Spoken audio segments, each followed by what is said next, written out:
The November wind cut through Chicago's south side like broken glass, carrying with it the smell of Lake Michigan and the promise of an early winter.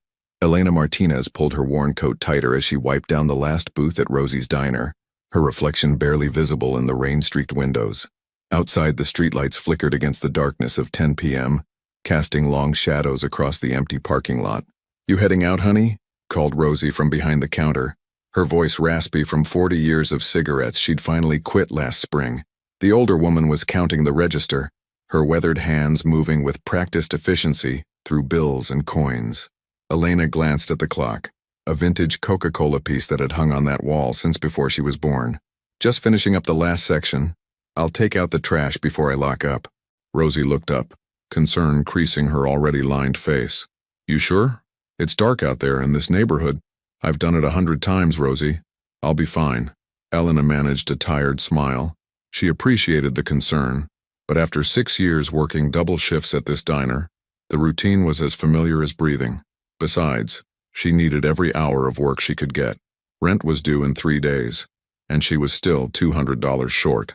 "All right, but you call me when you get home, understand?" Rosie grabbed her purse from under the counter.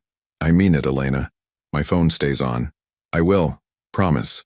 Elena watched as Rosie headed for the front door, keys jangling in her hand. The older woman had been more than a boss over the years, more like the mother Elena had lost when she was 16.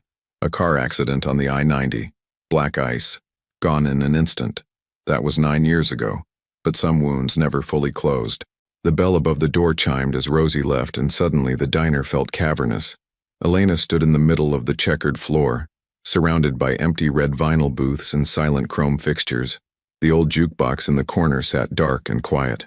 During the day, this place buzzed with life. Factory workers grabbing breakfast, families sharing weekend pancakes, late-night truckers nursing endless coffee.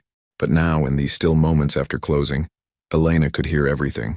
The hum of the refrigerators, the tick of the clock, the settling sounds of an old building breathing. She gathered the trash bags from behind the counter, one from the kitchen, heavy with food scraps and cooking waste, and one from the dining area, lighter but bulkier with paper and plastic. The back door groaned on its hinges as she pushed it open with her hip, stepping into the alley that ran behind the row of businesses on this street. The cold hit her immediately, stealing her breath. November in Chicago didn't mess around.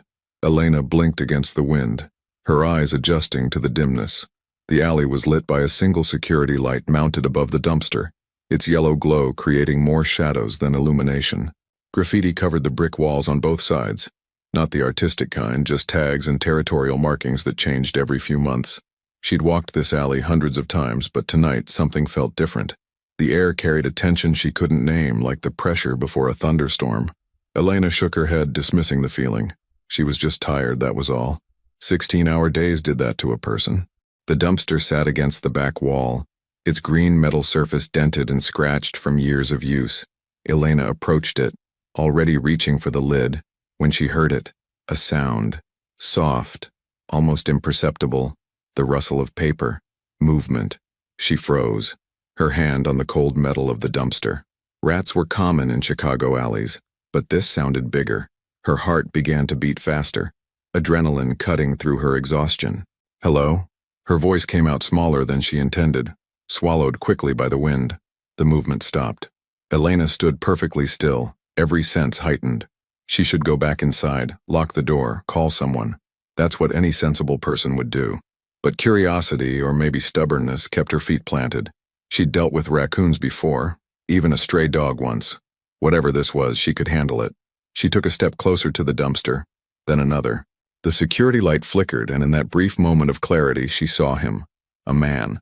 Not beside the dumpster, inside it. Elena gasped, stumbling backward, the trash bags falling from her hands. Her mind struggled to process what she was seeing. A grown man, wedged into the dumpster among the garbage, his hands clutching what looked like a half-eaten sandwich from today's lunch rush. His face was turned toward her, eyes wide with the same shock she felt. For a heartbeat, they both froze. Predator and prey, though Elena couldn't tell which was which. Then he moved, trying to pull himself out of the dumpster, and that's when Elena saw the blood. His white shirt, once expensive by the look of it, was torn and stained dark. His face bore cuts and bruises, swelling around his left eye. His hands shook as he gripped the edge of the dumpster, and when he tried to stand, his leg buckled beneath him. "Please." His voice was rough, desperate. "Please don't scream." Elena's breath came in short gasps. Every instinct screamed at her to run, to get back inside, to call the police. This man was clearly in trouble, and trouble wasn't something she could afford in her life. She had enough of her own problems without inheriting someone else's. But she didn't run. Maybe it was the way he said please, not as a threat, but as a genuine plea. Maybe it was the look in his eyes, dark brown and exhausted, that spoke of someone who'd been running for so long they'd forgotten what it felt like to stop. Maybe it was because she recognized that look. She'd seen it in her own mirror after her parents died, when she'd had nowhere to go and no one to turn to. "Are you—" she started, her voice trembling. "Do you need help?" He stared at her, seeming to weigh whether to answer. Blood dripped from a cut above his eyebrow, tracking down the side of his face. He was shivering, she realized, and not just from fear. The temperature had dropped into the 30s, and his jacket, what remained of it, offered little protection. "I need—" he started, then stopped, as if unsure what he actually needed. His eyes darted past her to the mouth of the alley, checking for threats. "I need to disappear." Elena should have walked away right then. Those words, "I need to disappear," they weren't the words of someone with simple problems. They were the words of someone running from something serious, something dangerous. "Who's after you?" she heard herself ask, surprising herself with the question. He laughed, a bitter sound without humor. "Everyone." He tried again to climb out of the dumpster, wincing with each movement. His right hand clutched his left side where his shirt was darkest with blood. Elena made a decision that would change everything. She stepped forward, extending her hand. "Here, let me help you." He looked at her hand like it was a foreign object, something he couldn't quite comprehend. "Why would you help me? You don't know me." "No," Elena agreed, her hand still extended. "But I know what it's like to be hungry and hurt with nowhere to go." Something shifted in his expression. Surprise, perhaps, or disbelief that anyone could look at him in this moment and offer kindness instead of judgment. Slowly, carefully, he reached out and took her hand. His grip was strong despite his condition, and together they managed to get him out of the dumpster. He stood unsteadily, favoring his right leg, and Elena could see the full extent of his injuries. Besides the obvious cuts and bruises on his face, his shirt was torn open, revealing more bruising across his ribs. His expensive-looking pants were ripped at the knee, and one of his shoes was missing entirely. He was tall, she realized, maybe 6'2", with dark hair that had probably been neat once but now hung disheveled across his forehead. Despite the blood and bruising, she could see he was youngish, early 30s at most, with the kind of features that spoke of someone who was usually in control, usually commanding respect. The contrast between what he must have been and what he was now, standing in an alley eating from garbage, was jarring. "When did you last eat?" Elena asked quietly. "Real food, I mean." He thought about it, his brow furrowing as if the effort of remembering was too much. 2 days? 3? I don't... He swayed slightly and Elena instinctively reached out to steady him. "Okay," she said, making another decision that would have made Rosie lecture her for hours. "Can you walk?" "I think so." "Why?" Elena glanced toward the back door of the diner, then back at him. The wind picked up again and she watched him shiver violently. Whatever this man had done, whatever he was running from, he was human. He was cold and hurt and hungry, and she had the power to do something about that.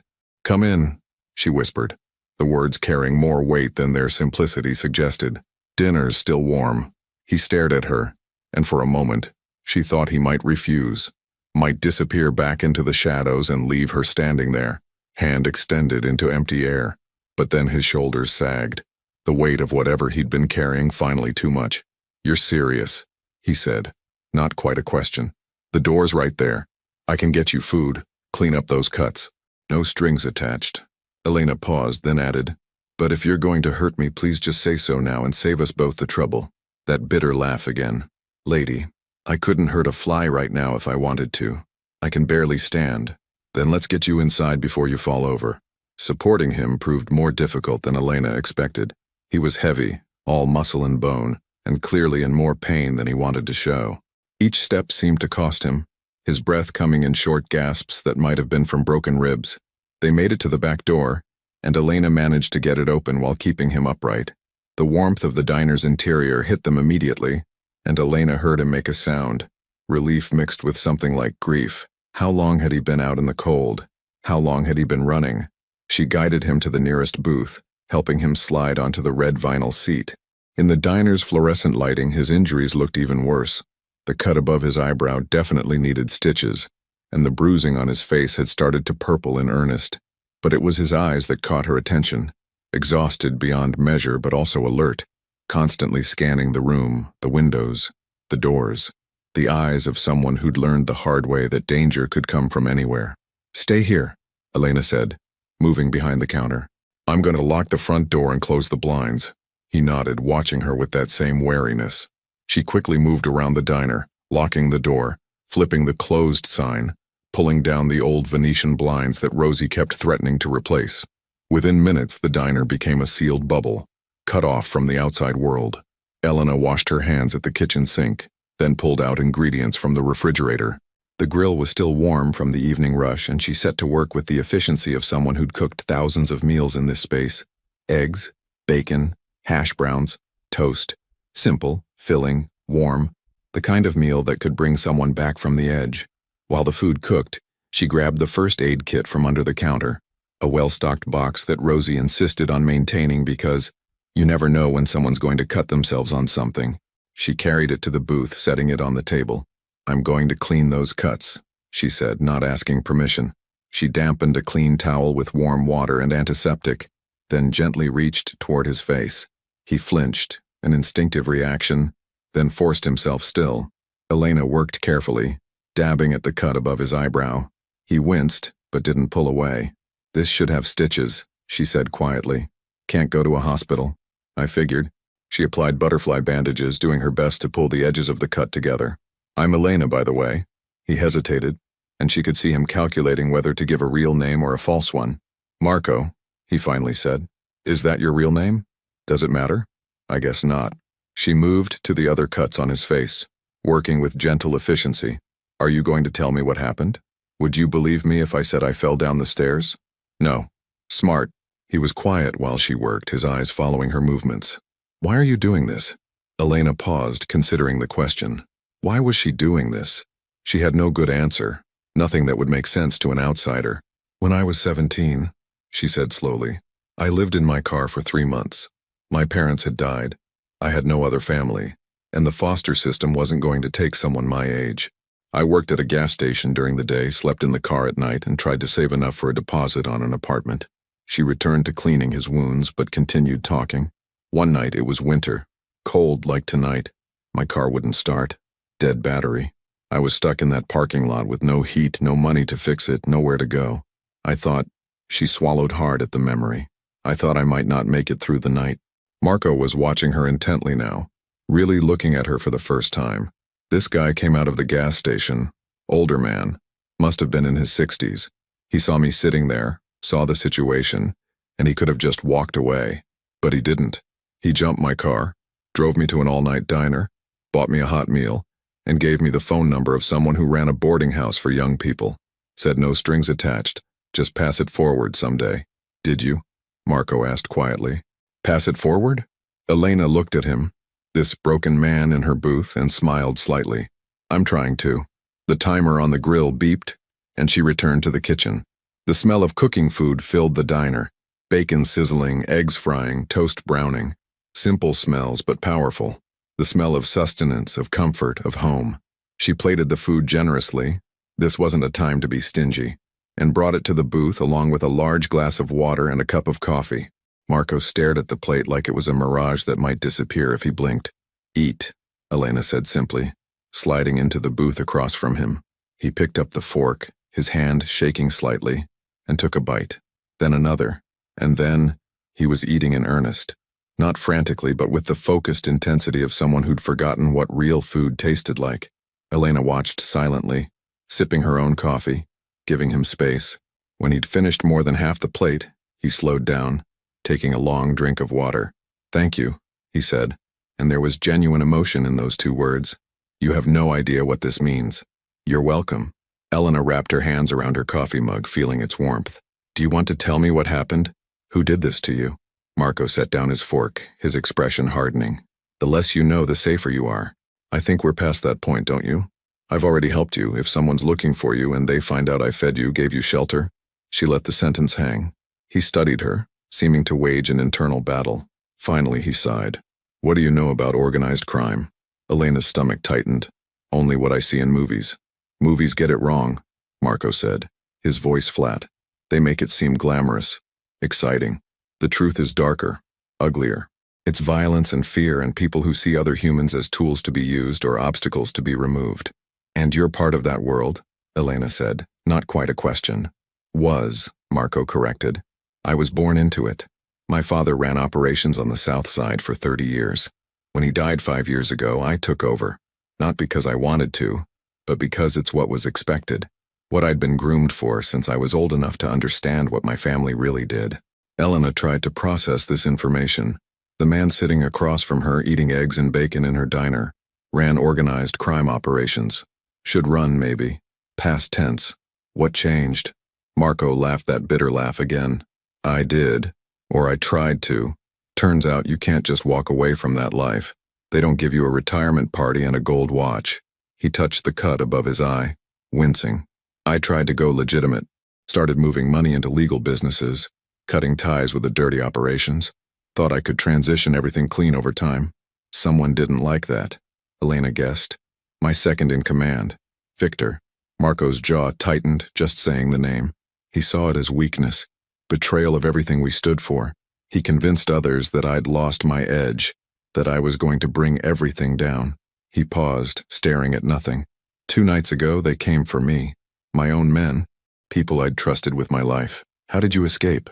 Barely. Victor wanted it to look like a rival gang hit, so they took me to a warehouse near the docks. I managed to get free during transport, broke the driver's nose, jumped from a moving vehicle. Been running ever since. He gestured to his injuries. They've been hunting me. Every street, every business, every contact I have, they're all watching, waiting. Elena felt the weight of what he was telling her. This wasn't a simple story of someone down on their luck. This was someone being actively hunted, someone whose life was in immediate danger. And by helping him, she'd put herself in danger too. You should have told me this before I brought you inside, she said quietly. I know. I'm sorry. If you want me to leave right now, I understand. Elena looked at him, really looked at him. Beneath the blood and bruises, beneath the expensive clothes now ruined, she saw something she recognized. Fear, yes, but also determination. And something else, shame. He was ashamed of what he'd been, of the life he'd led, of the violence he'd surely been part of. When you tried to go legitimate, Elena asked, were you serious? Or was it just a strategy? Marco met her eyes. I was serious. I've done things. He stopped, swallowed hard. I've done things I can't take back. Hurt people, destroyed lives. I can't change the past, but I thought maybe I could stop making it worse. Build something different. But Victor, the others, they didn't want different. They wanted what they'd always known. The diner's old clock ticked steadily, marking seconds that felt heavy with consequence. Outside, a car drove past, its headlights briefly illuminating the closed blinds before moving on. Somewhere in the city, men were looking for Marco, hunting him with the intention to finish what they'd started. Elena thought about the man who'd helped her years ago, who'd given her a chance when he had no reason to. She thought about the thousands of customers she'd served in this diner, each with their own stories, their own struggles. She thought about her own journey, from a scared teenager sleeping in a car to a woman with a home, a job, a life she'd built from nothing.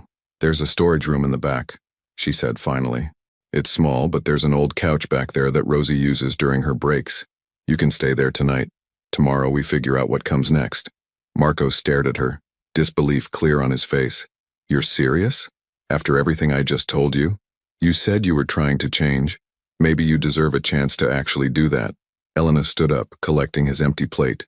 But I need you to promise me something. What? Don't make me regret this. Don't bring violence into this place. This diner, it's not much, but it's good. It's clean. People come here because it's safe, because it's predictable. If you staying here puts that at risk, I understand, Marco said, standing slowly, carefully. And for what it's worth, I promise no violence.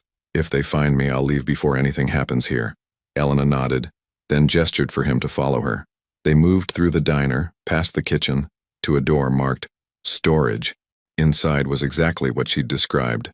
A small room lined with shelves holding supplies, and in the corner, an old brown couch that had seen better days. "It's not much," Elena said. "It's everything," Marco replied quietly. She brought him a blanket from the top shelf, clean but old, used for emergencies. "The bathroom's through there if you need it. There should be soap and clean towels under the sink." "Elena," Marco said as she turned to leave. "Why are you really doing this?" She paused in the doorway, considering. "Because everyone should get a chance to be better than their worst moment. Because someone helped me once when they didn't have to. Because," she smiled slightly, "because dinner was still warm." She left him there, closing the door quietly behind her. In the main diner, she cleaned up the plate and cup, wiped down the surfaces, and tried to process what she'd just done. She'd brought a fugitive, a criminal, someone being actively hunted into her workplace, into a place she'd spent 6 years building trust and relationships. This could end badly. This could end very badly. But as Elena locked up the diner and stepped out into the cold November night, she couldn't bring herself to regret it. Something about Marco's eyes, about his story, about the way he'd said, "I was trying to change." It had resonated with something deep inside her. She pulled out her phone to call Rosie as promised, but paused before dialing. What would she say? Everything was fine? That was technically true. Nothing had happened yet. Elena dialed the number.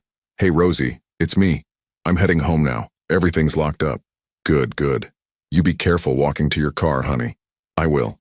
See you tomorrow." She ended the call and walked to her car, a 10-year-old Honda Civic that had seen better days but still ran. As she drove through Chicago streets toward her small apartment, Elena couldn't shake the feeling that her life had just changed in ways she couldn't yet understand. In the diner's storage room, Marco lay on the couch, staring at the ceiling. The warmth, the food, the simple act of human kindness. It all felt surreal after days of running, hiding, surviving. He touched the bandages Elena had applied to his face, still slightly damp. He thought about Victor, about the betrayal, about the empire he'd been trying to dismantle. They would find him eventually. Men like Victor didn't give up, didn't forgive. The only question was how much time he had. But tonight, for the first time in days, Marco felt something other than fear and desperation. He felt hope.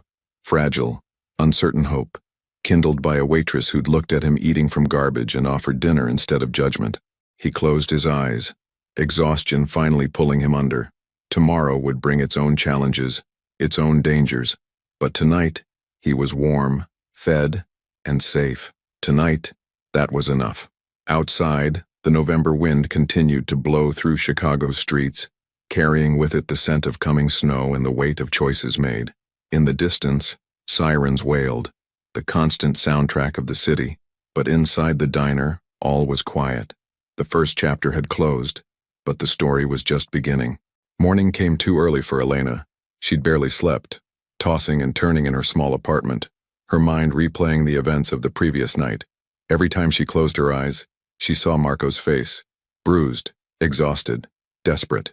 She saw herself making choices that any rational person would question. What had she been thinking? Bringing a stranger into the diner, a stranger who admitted to being part of organized crime? But then she remembered his eyes, the shame in his voice when he talked about his past, the way he'd said, "I was trying to change." That had to mean something, didn't it? The alarm on her phone buzzed at 5:30 a.m. and Elena dragged herself out of bed. The Chicago morning was dark and cold, frost forming patterns on her window. She showered quickly, the hot water helping to clear the fog from her brain, and dressed in her usual work clothes, black pants, white shirt, comfortable shoes, the uniform of someone who spent 12 hours on their feet. As she drove back to the diner through empty streets, Elena's hands gripped the steering wheel tighter than usual. What would she find when she got there? Would Marco still be there?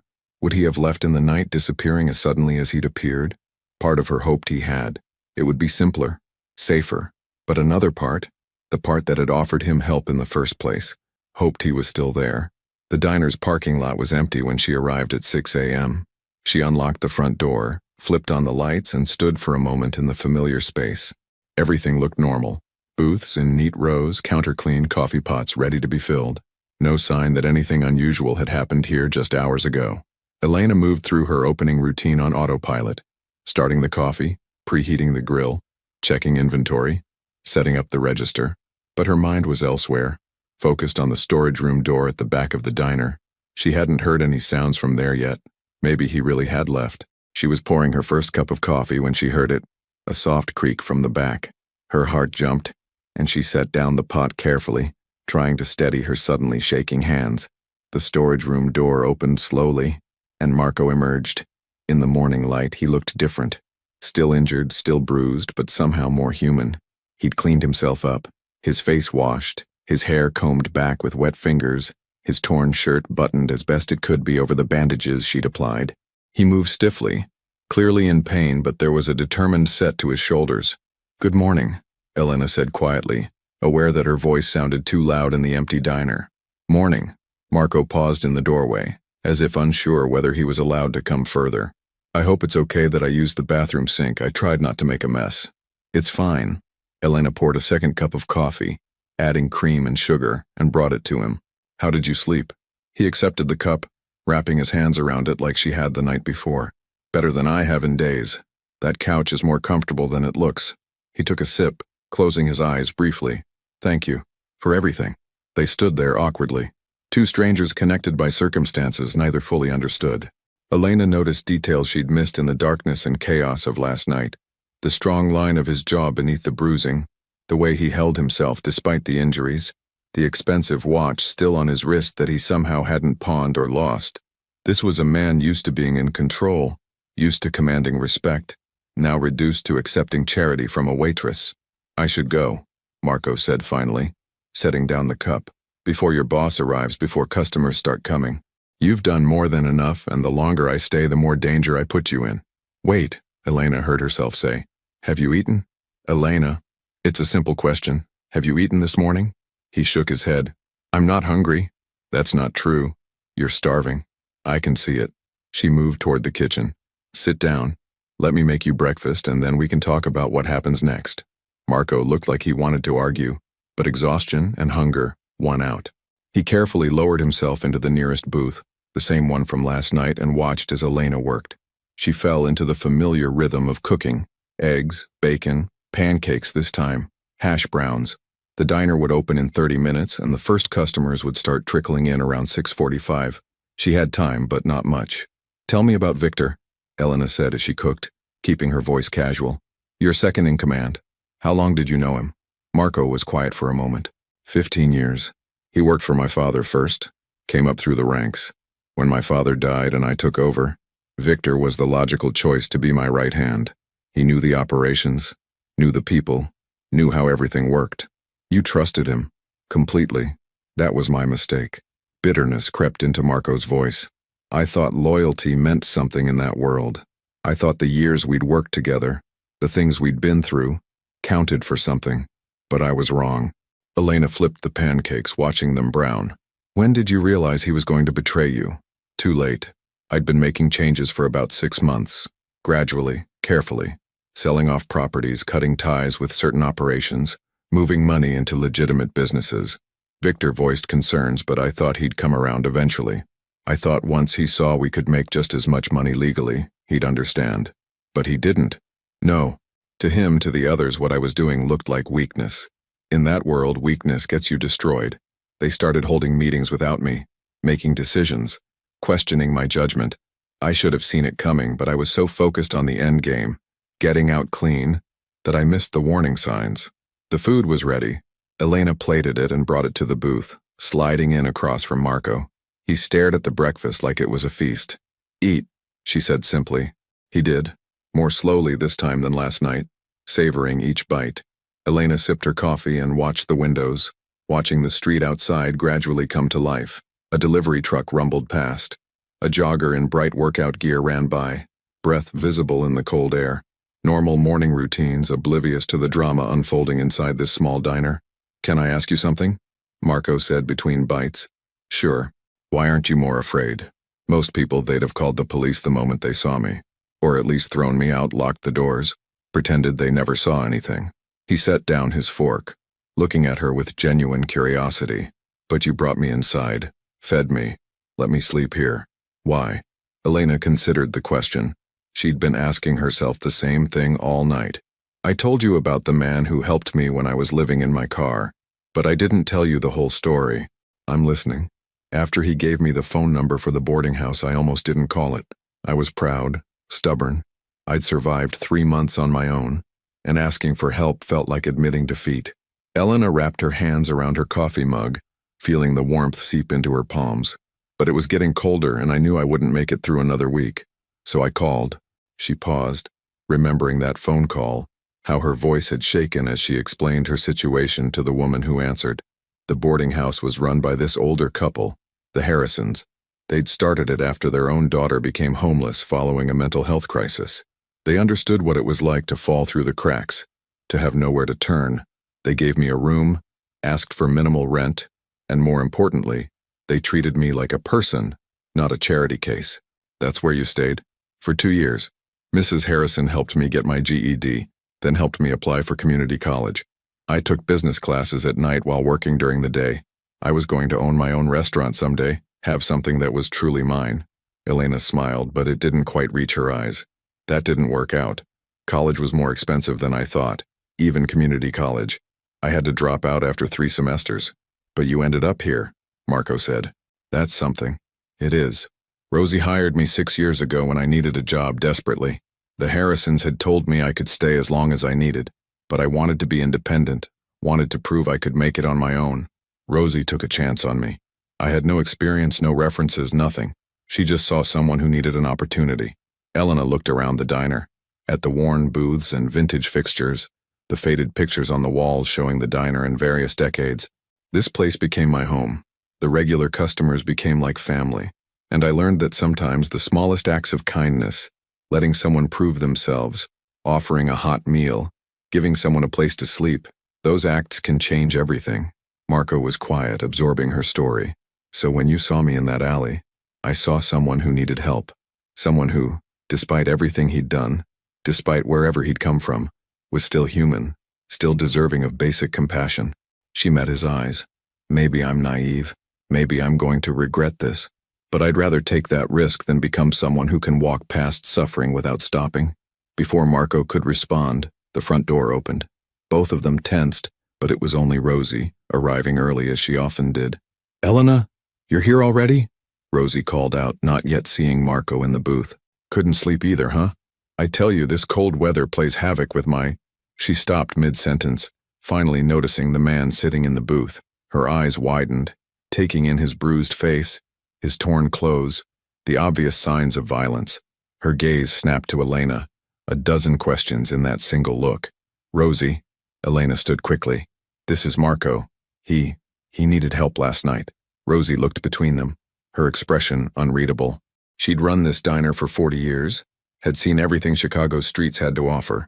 She wasn't easily shocked, but this clearly caught her off guard. Help, Rosie repeated slowly. What kind of help? The kind where someone has nowhere else to go, Elena said carefully. I let him sleep in the storage room. I was going to talk to you about it this morning, I swear. I wasn't trying to hide anything. Marco started to stand. Ma'am, I'm sorry for any trouble. I'll leave right now if... Sit down, Rosie said firmly. She moved behind the counter, poured herself a cup of coffee, and studied Marco with the sharp assessment of someone who'd dealt with all types of people. You in trouble with the law? It's complicated, Marco admitted. Complicated meaning, yes. Rosie turned to Elena. And you just decided to bring him here? To my diner? I did. And if you want to fire me, I understand. But I'd make the same choice again. Rosie was silent for a long moment, sipping her coffee, thinking.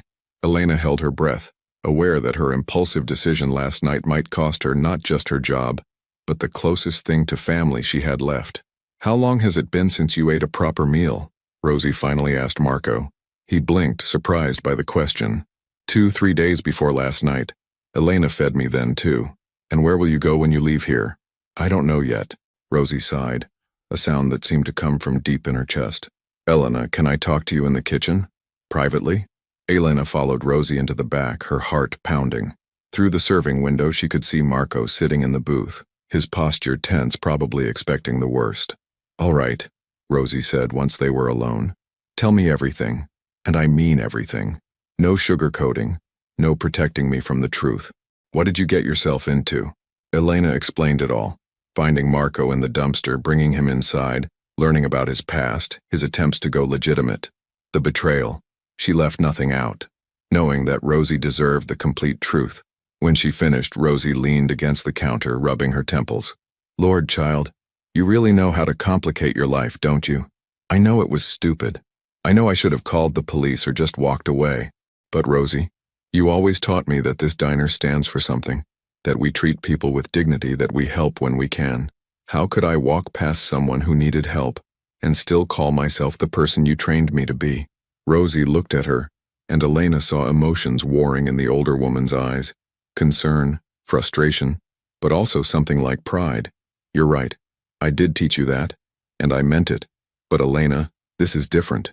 This isn't giving a free meal to someone who's short on cash or letting someone warm up on a cold day. This man has dangerous people looking for him. I know. If they find him here, I know, Elena repeated. But what else could I have done?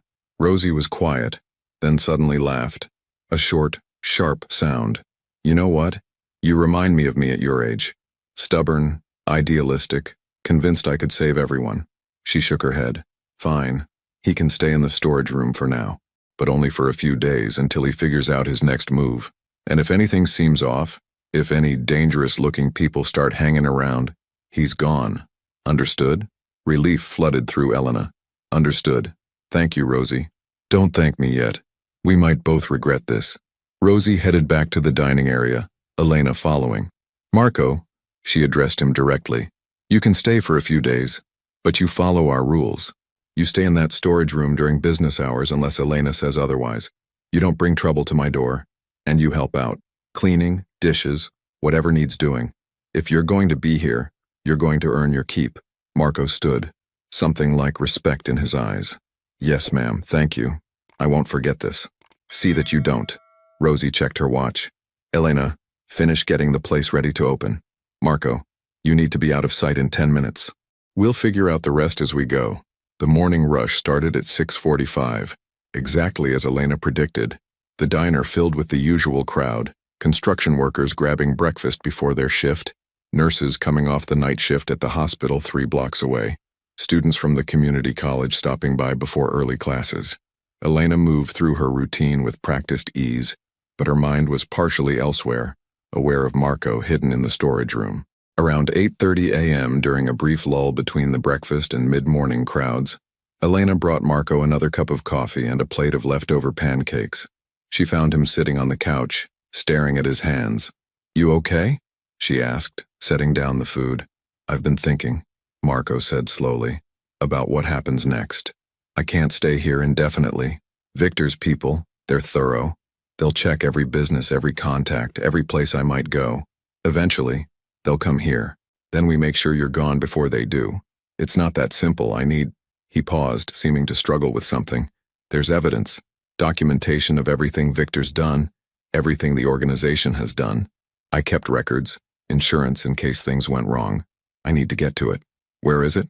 A safety deposit box at a bank downtown. But I can't just walk in there. Victor will have people watching, waiting for me to make exactly that kind of move. Elena sat down on the couch beside him thinking, what if someone else got it for you? Someone he wouldn't expect? You mean you? Marco shook his head. Absolutely not. I won't put you in more danger than I already have. I'm already in danger, aren't I? You said yourself that if Victor finds out someone helped you, they're in trouble too. So either I'm at risk or I'm not. You can't have it both ways. Elena, listen to me. You need that evidence if you're going to have any chance of fixing this, right? Of proving what Victor did, maybe even going to the authorities? Yes, but then let me help. I'm just a waitress. No one would suspect me of being connected to you. I could go to the bank during my lunch break, get whatever's in that box and bring it back here. Simple. Marco looked at her like she'd suggested they rob the bank instead. It's not simple. There are procedures, security measures. You can't just access someone else's safety deposit box. What if you authorized me? Isn't there paperwork for that? He was quiet, considering. There is. I'd need to call the bank, add you as an authorized party. But Elena, if something goes wrong, if Victor's people are watching and they see you, then I'll handle it. I've been taking care of myself for a long time, Marco. I'm not helpless. She could see him wrestling with the decision, weighing risks against necessity. Finally, he nodded. Okay, but we do this carefully. I'll call the bank when they open, set everything up. You go during the busiest time of day when there are lots of people around. Safety in numbers. And if anything feels wrong, you walk away. You don't try to be a hero. Deal. They spent the next hour planning. Marco explained exactly what was in the safety deposit box. A USB drive containing financial records, communications, evidence of illegal activities. Everything he'd collected over the years, not quite knowing why, but some instinct telling him he might need it someday. Why did you keep all this? Elena asked. If you were part of it, these records incriminate you too. I know, but I think part of me always knew I wanted out. Keeping the records was like keeping a door open. A way to leave if I ever found the courage. He looked at his hands again. My father used to say that in our world, information is power. The more you know, the more protected you are. I never thought I'd use it like this, though. At 11 a.m. during the late breakfast lull, Marco used Elena's phone to call the bank. She listened to his side of the conversation, noting how his voice changed. More formal, more authoritative. The voice of someone used to being obeyed. Yes, I need to add an authorized party to my safety deposit box. Elena Martinez. She'll be coming by this afternoon. Yes, I understand there's a fee. Thank you. He hung up and handed the phone back to Elena. It's done. They'll have your name at the front desk. You'll need your ID, and they'll verify with me before giving you access. The box number is 847. 847, got it. Elena, I mean it. If anything seems wrong, I know. Walk away. You've told me 3 times. He managed a slight smile. I'm not used to relying on other people for help. Especially not people who have no reason to help me. You'll get used to it. The lunch rush started around 11:30 and Elena threw herself into work. Rosie noticed her distraction and gave her a sharp look but said nothing. The diner filled with office workers from nearby buildings, delivery drivers, and the usual collection of regulars who came for Rosie's famous meatloaf. At 1 p.m. during the post-lunch lull, Elena told Rosie she needed to run an errand. Rosie's eyes narrowed, but she nodded. Be careful. I will. Elena changed out of her work shirt into a plain sweater she kept in her locker, trying to look more like a regular customer than a waitress. She told Marco she was leaving, saw the worry in his eyes, and gave him what she hoped was a confident smile. The bank was only 6 blocks away, close enough to walk despite the cold. Elena kept her head down, moving with purpose, trying to look like someone on a normal errand. She couldn't shake the feeling of being watched, though every time she turned around there was nothing suspicious. Just people going about their day. The bank was busy, which was good. Elena joined the line, waiting her turn, trying to control her breathing. This was simple. Walk in, show ID, access the box, walk out. Nothing to it. Next, please. Elena approached the desk, where a woman in her 50s with glasses and a nameplate reading Mrs. Chen smiled professionally. Hi, I need to access a safety deposit box. Number 847. I should be on the authorized list. Elena Martinez. Mrs. Chen typed on her computer, reviewing the information. Ah yes, Mr. Castellano called earlier. I'll need to see your ID, please. Elena handed over her driver's license, watching as Mrs. Chen compared the photo to her face, then made a few notes. Everything appears to be in order. If you'll follow me, please. They went through a secure door, down a hallway lined with more safe deposit boxes than Elena had imagined existed. Mrs. Chen used 2 keys, one from her desk, one that Marco had told Elena would be taped under the couch in the storage room, which she'd retrieved earlier, and opened box 847. Inside was a single USB drive exactly as Marco had described. Take your time, Mrs. Chen said. Just let me know when you're finished. Elena pocketed the drive, her heart racing. I'm done, actually. Thank you. The walk back to the diner felt longer than the walk there. Every car that slowed down, every person who looked at her twice, sent adrenaline spiking through her system. But she made it back without incident, pushing through the diner's door with relief. Marco was in the storage room, pacing like a caged animal. When Elena appeared with the USB drive, the relief on his face was palpable. Any problems? He asked immediately. None. It was easy. Elena handed him the drive. What now? Marco held the small device like it was made of gold. Now I have leverage. Evidence. A way to fight back instead of just running. He looked at Elena. I need to contact someone. Someone I trust who's not part of Victor's circle. A lawyer I used for the legitimate businesses I was trying to build. You can use my phone. Thank you, but I should do this from somewhere else. Using your phone could create a trail back to you. Marco paused. There's a payphone 2 blocks from here outside the convenience store. Do those still work? Elena almost laughed. Barely, but yes. You want to go now? After the dinner rush when it's dark? Less chance of being recognized? They waited, the hours crawling by. Elena worked the evening shift, serving regulars who asked about her day, making small talk, pretending everything was normal. But inside, her nerves felt stretched thin. It was nearly 8 p.m. when the dinner crowd finally thinned. Rosie had left at 7, trusting Elena to close up as she often did. Marco emerged from the storage room wearing a jacket Elena had grabbed from the lost and found. Not a perfect fit, but better than his torn clothes. Ready? Elena asked. As I'll ever be. They left through the back door, moving quickly through the alley. The November night was bitter cold, and Elena pulled her coat tighter. The payphone was where she remembered, attached to the wall of a convenience store, somehow still functional in an age when everyone had cell phones. Marco picked up the receiver, fed coins into the slot, and dialed a number he apparently had memorized. Elena stood nearby, trying to look casual while keeping watch. Robert, it's Marco Castellano. Yes, I know you've heard things. Listen, I need your help. I have evidence, documentation of everything Victor's done. I know it's dangerous, but Robert, please, you're the only person I can trust with this. Elena watched his face as he talked, seeing hope and desperation warring in his expression. The conversation lasted maybe 5 minutes, though it felt longer. Finally, Marco hung up. Well? Elena asked. He'll help. He's scared, but he'll help. We're meeting tomorrow night at his office. Marco looked at Elena. He suggested I go to the FBI, turn myself in along with the evidence, offer to testify in exchange for protection and a reduced sentence. That sounds like a good plan. It means admitting to everything I've done, facing consequences for all of it. Isn't that what you wanted? A chance to make things right? Marco was quiet, then nodded slowly. Yes it is. It's just, once I do this, there's no going back. My old life, such as it was, is over. Maybe that's not a bad thing. They walked back to the diner in silence, each lost in their own thoughts. It wasn't until they were inside, door locked behind them, that Elena realized how much danger they were both in. Marco making contact with his lawyer, moving pieces into place. It all meant Victor would eventually find out, would come looking. As if reading her mind, Marco said, After tomorrow, you need to distance yourself from all this. Tell people I threatened you, forced you to help, whatever you need to say to stay safe. I'm not going to lie about helping you. Elena, when this comes out, and it will, Victor's people will be looking for anyone connected to me, anyone who helped me. I won't let you become a target. Then we'll be careful. But I'm not abandoning you now, Marco. You're going to need someone in your corner when you walk into that FBI office. He looked at her with an expression she couldn't quite read. Gratitude mixed with something deeper, something that made her heart beat faster. Why? He asked quietly. Why do you care so much about what happens to me? Elena thought about her answer. Really thought about it.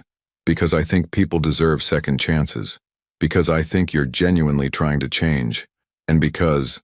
She paused, searching for the right words.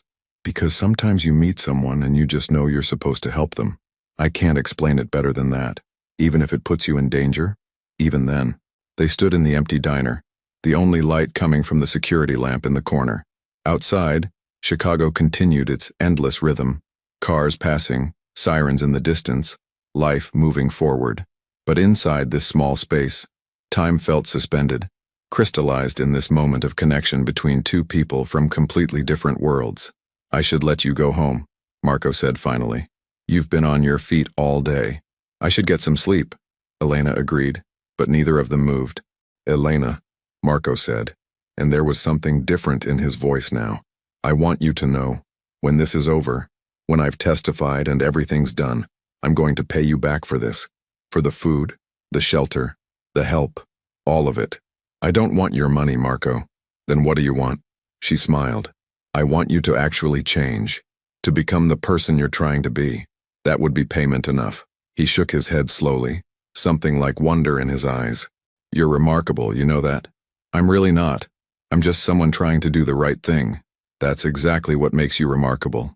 Elena felt heat rise to her cheeks and broke eye contact. I should really go. Tomorrow's going to be a long day. Yeah, get some rest. She gathered her things, double-checked that the doors were locked, and left Marco in the storage room. As she drove home through the dark streets, Elena couldn't shake the feeling that everything was about to change. Tomorrow, Marco would meet with his lawyer. Soon after, he'd go to the authorities. And then what? She couldn't think that far ahead. For now, she'd helped someone who needed it. Whatever came next, they'd face it together. In the storage room, Marco lay on the couch, the USB drive clutched in his hand. He thought about Elena, about her kindness, her courage, her unwavering belief that people could change. He thought about the life he'd lived, the choices he'd made, the harm he'd caused. Tomorrow, he would begin the process of making it right, of facing consequences and accepting responsibility. It wouldn't erase the past, but it might create the possibility of a different future. For the first time in years, Marco felt something he'd almost forgotten: hope. Outside, the Chicago night pressed against the windows, cold and indifferent.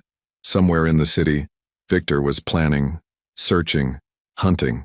The danger was real and growing closer. But tonight, in this small diner on the south side, two unlikely allies had forged a bond that would be tested in ways neither could imagine. The second chapter had closed, but the story was far from over. Tomorrow would bring new challenges, new risks, and decisions that would reshape both their lives forever. The next morning started with tension. Elena arrived at the diner to find Marco already awake, nervous energy radiating from him. Tonight was the meeting with his lawyer, his chance at redemption. "You okay?" Elena asked, pouring coffee. "Just anxious. This could change everything." The breakfast rush proceeded normally until 9 a.m., when two men in dark suits entered. Elena's stomach dropped. They didn't look like regular customers. Too alert, too focused. They sat at the counter ordering coffee they barely touched while their eyes scanned everything. One of them pulled out a photo. "Excuse me, miss. Have you seen this man?" Elena's heart pounded as she looked at Marco's picture. She forced herself to stay calm, shaking her head. "No, sorry.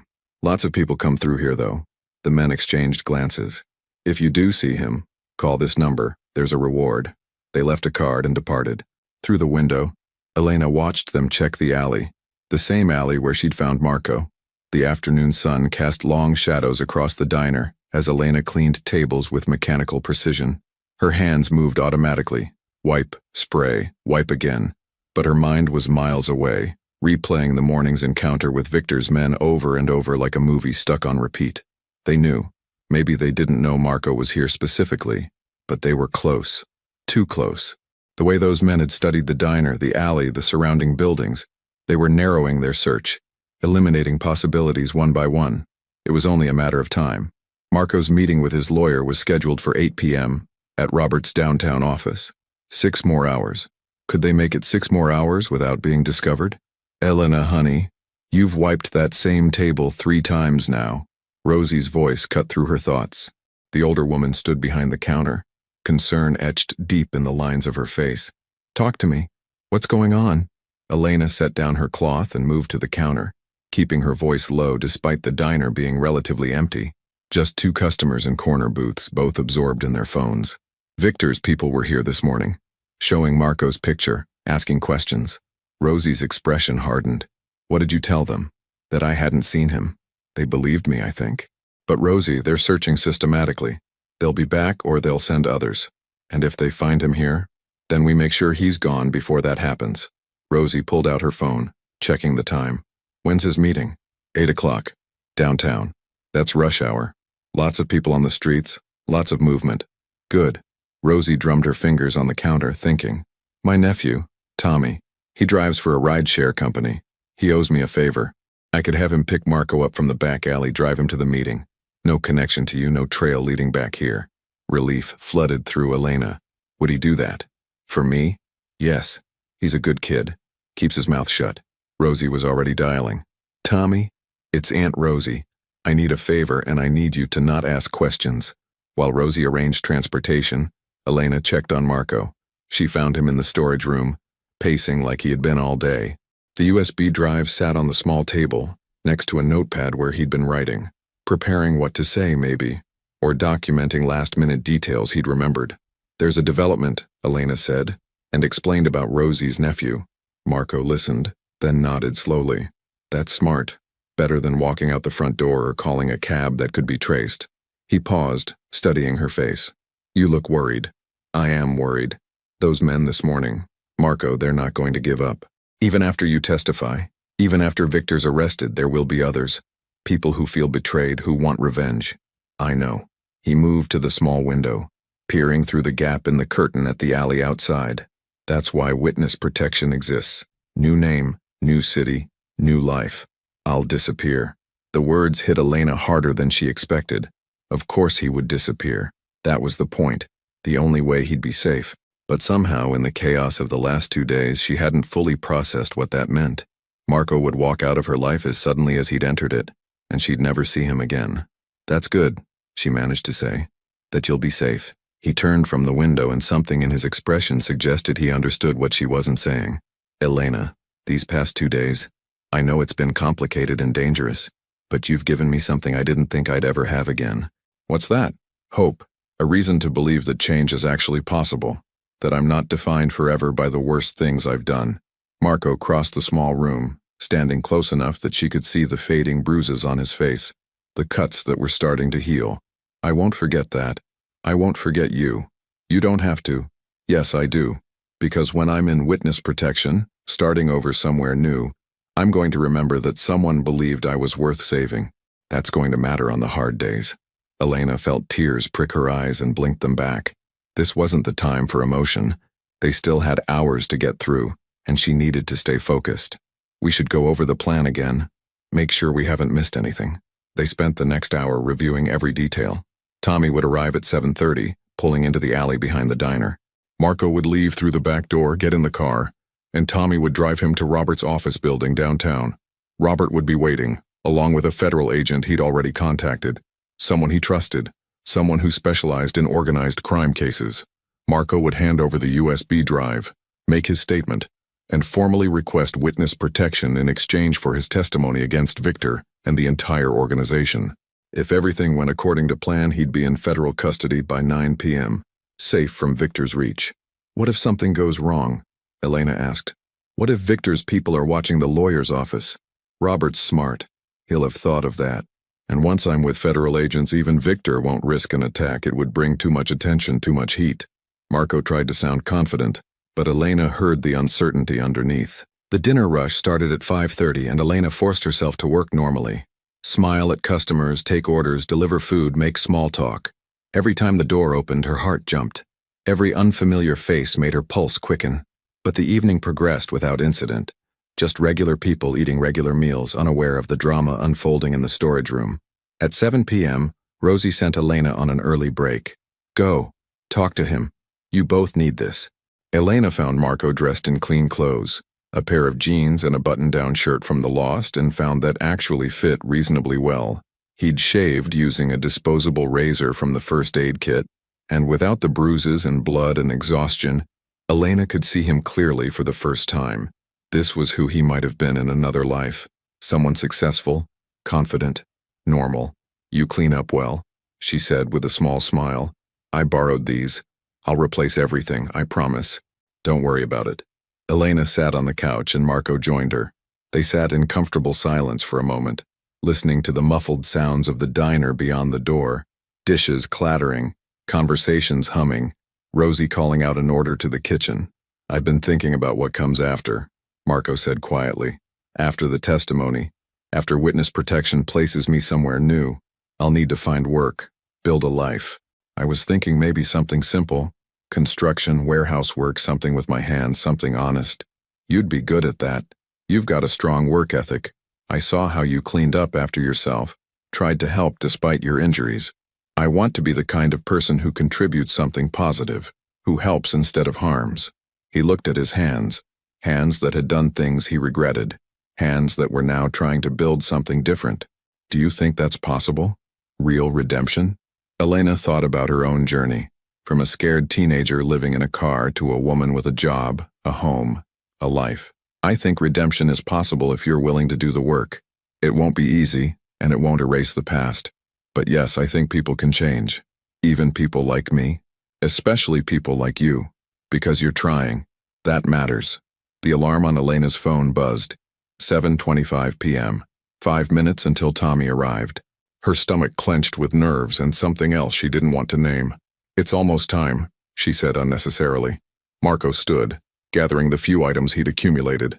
The USB drive, the notepad, a jacket. He looked around the small storage room that had been his sanctuary for 2 days. I'll never forget this place. This diner. You. Marco. A sharp knock on the back door cut her off. 3 quick raps. A pause. Then 2 more.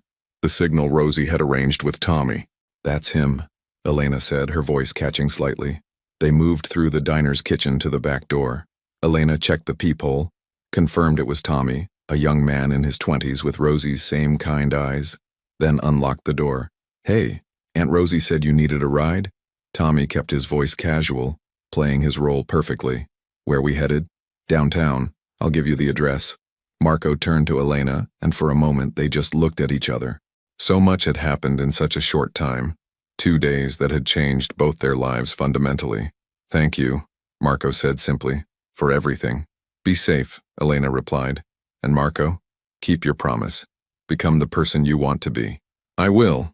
He stepped out into the alley and Tommy led him to a gray sedan parked nearby. Elena watched from the doorway as they got in, as the car started, as the taillights disappeared around the corner. Just like that, he was gone. She locked the door and leaned against it, suddenly exhausted.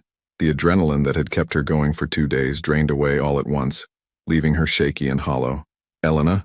Rosie appeared in the kitchen doorway. He's gone? Yeah, he's gone. Rosie crossed the room and pulled Elena into a hug, firm and warm and grounding. You did a good thing, honey. A scary, complicated, possibly foolish thing, but a good thing. Elena laughed, though it came out more like a sob. I hope so. Now we wait and see what happens next. What happened next came faster than either of them expected. At 8:45 p.m., as Elena was wiping down tables and preparing to close, 2 police cars pulled up outside the diner. Elena's heart stopped. Had something gone wrong?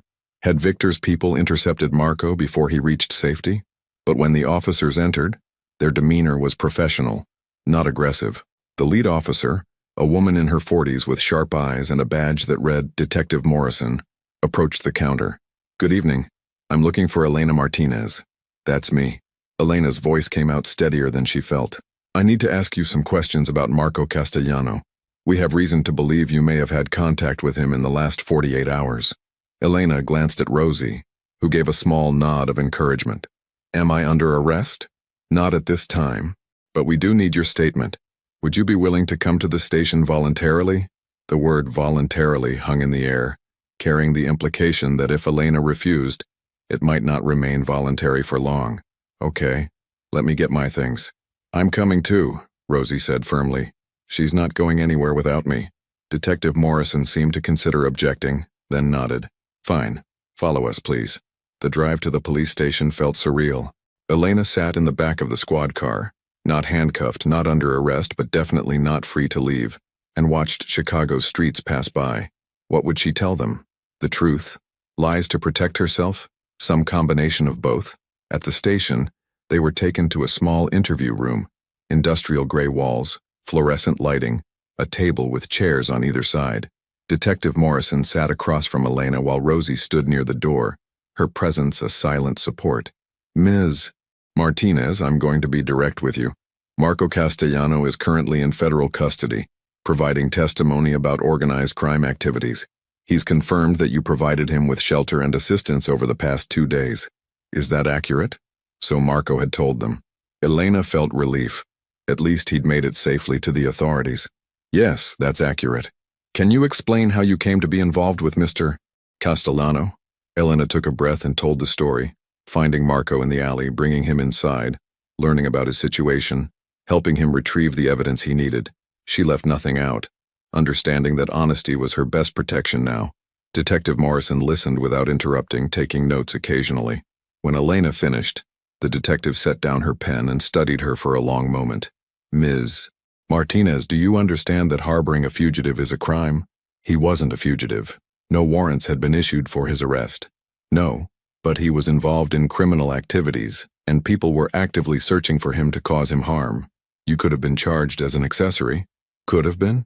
Elena caught the past tense. Detective Morrison's expression softened slightly. Mr. Castellano was very clear in his statement that you had no knowledge of his criminal activities when you first helped him, and that you acted purely out of compassion. The federal agent handling his case believes your testimony will be valuable. but they're not interested in prosecuting someone who helped facilitate his cooperation with authorities. Relief washed over Elena so intensely that she felt dizzy. So I'm not in trouble? You're not in trouble. However, I need to warn you. Viktor Morozov and his associates are still at large. They will eventually learn that Mr. Castellano had help, and they may come looking for information about who helped him. You need to be careful. For how long? Until we can arrest Morozov and dismantle his organization. Could be weeks, could be months. In the meantime, we'll have patrol cars increase their presence near your home and workplace. If you notice anything suspicious, anyone following you, strange phone calls, unfamiliar people asking questions, you contact us immediately. Detective Morrison slid a card across the table. My direct number. Call any time, day or night. Elena took the card, the reality of her situation settling over her like a weight. This wasn't over. Not really. Marco might be safe in federal protection, but she was still here, still exposed, still a potential target. Can I ask you something? Elena said. Is Marco okay? Will he be safe? He's in the best hands possible. Witness protection is very effective when people follow the rules. He'll have a new identity, a new location, a chance to start over. Detective Morrison stood. You're free to go, Ms. Martinez. Thank you for your cooperation. Rosie drove Elena home, both of them quiet, processing everything that had happened. When they pulled up outside Elena's apartment building, Rosie turned to her. You going to be okay tonight? You can stay at my place if you don't want to be alone. I'll be okay. I just need to sleep for about 12 hours straight. Call me if you need anything. And Elena, I'm proud of you. What you did was risky and probably crazy, but it was also brave. Not everyone would have helped like you did. Elena hugged her, grateful beyond words for this woman who'd become family. Thank you, Rosie, for everything. Inside her apartment, Elena locked the door, checked all the windows, and finally allowed herself to collapse on her couch. The adrenaline was completely gone now, replaced by bone-deep exhaustion. She should eat something, shower, do all the normal evening routines. Instead, she pulled a blanket over herself and stared at the ceiling, thinking about Marco somewhere in federal custody, probably being interviewed, documented, processed into a system that would erase his old identity and create a new one. Would he think about her? About the diner? About the kindness that had been shown when he'd hit his lowest point? She hoped so. She hoped he'd carry that forward, use it as fuel for the new life he was trying to build. Elena's phone buzzed. A text from an unknown number. This is Robert Chen, Marco's attorney. He asked me to tell you that he's safe and grateful. The process is going well. He also wanted you to know that he meant what he said. He won't forget. Elena read the message 3 times, then saved the number before responding. Thank you for letting me know. Please tell him good luck. She set the phone aside and closed her eyes. Tomorrow she'd return to the diner and try to resume her normal life. But nothing would be truly normal again. She'd crossed a line, taken a risk, and in doing so, had discovered something about herself, that she was capable of more courage than she'd known, more compassion than was probably wise. Sleep came eventually, deep and dreamless. 6 months later, spring arrived in Chicago with tentative warmth and the promise of renewal. The diner's windows were open, letting in fresh air and the sounds of the city coming back to life after a long winter. Elena moved through the breakfast rush with practiced ease, her rhythm so familiar now that she could almost do it in her sleep. The diner had become busier over the past months. Somehow word had gotten around that this was a place where people were treated with dignity, where compassion mattered more than profit. Rosie joked that they needed to hire another waitress, but Elena could tell she was pleased. The events of November had faded somewhat, though not entirely. Viktor Morozov had been arrested in January, along with 8 other high-ranking members of his organization. The news had covered the story extensively, how an insider had turned against the crime syndicate, providing evidence that led to multiple convictions. Marco's name had been mentioned, though details about his cooperation and whereabouts were kept confidential. Elena had been interviewed twice more by investigators, but after Viktor's arrest, the attention had died down.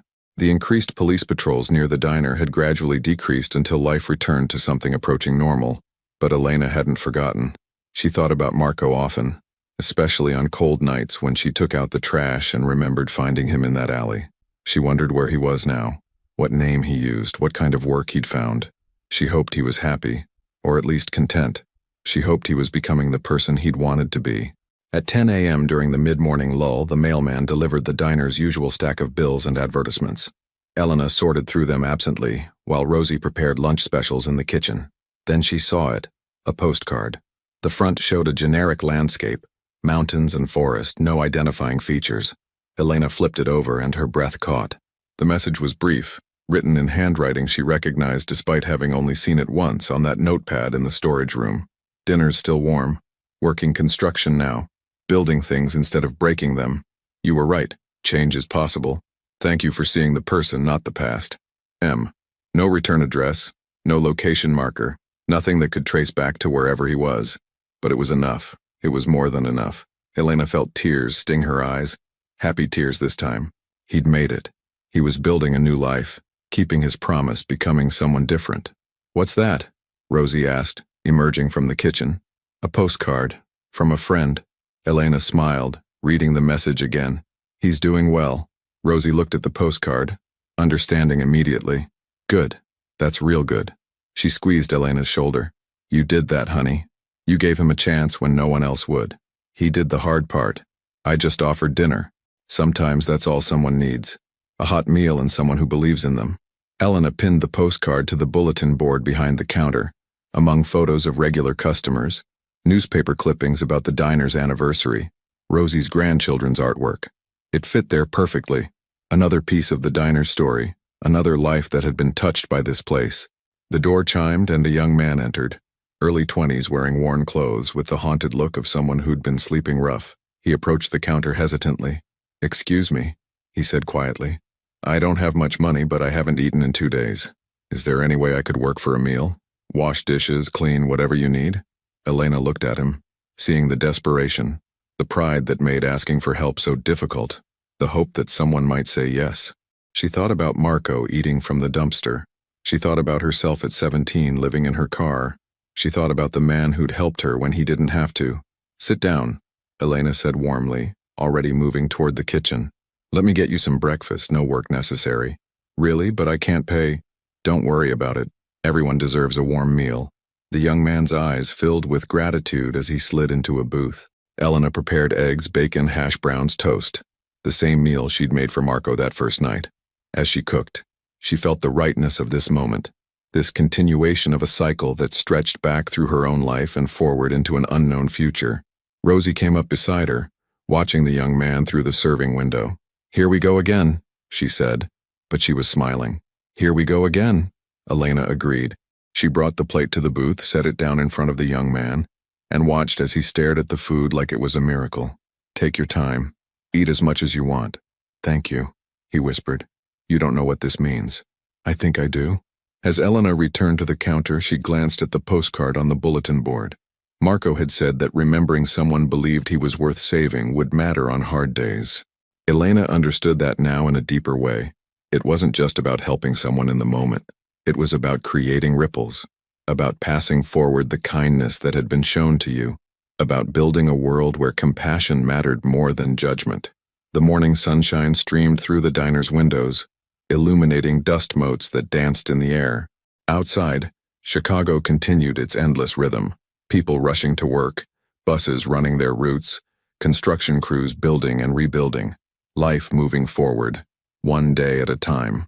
Inside the diner, a young man ate a warm meal and felt hope for the first time in days. A waitress cleaned tables and thought about redemption and second chances. An older woman cooked in the kitchen and smiled at the goodness still possible in the world. And somewhere in a city far away, a man who used to be Marco Castellano worked a construction site, building things with honest labor, carrying with him the memory of a cold November night when someone had whispered, "Come in, dinner's still warm." The story that had begun with an act of compassion in an alley had transformed into something larger, a reminder that everyone deserves a chance to be better than their worst moment, that kindness creates ripples that extend far beyond what we can see, and that sometimes the most radical thing we can do is look at someone who's fallen and offer them a hand up instead of judgment.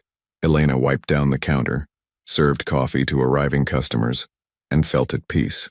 She didn't know what the future held, but she knew this.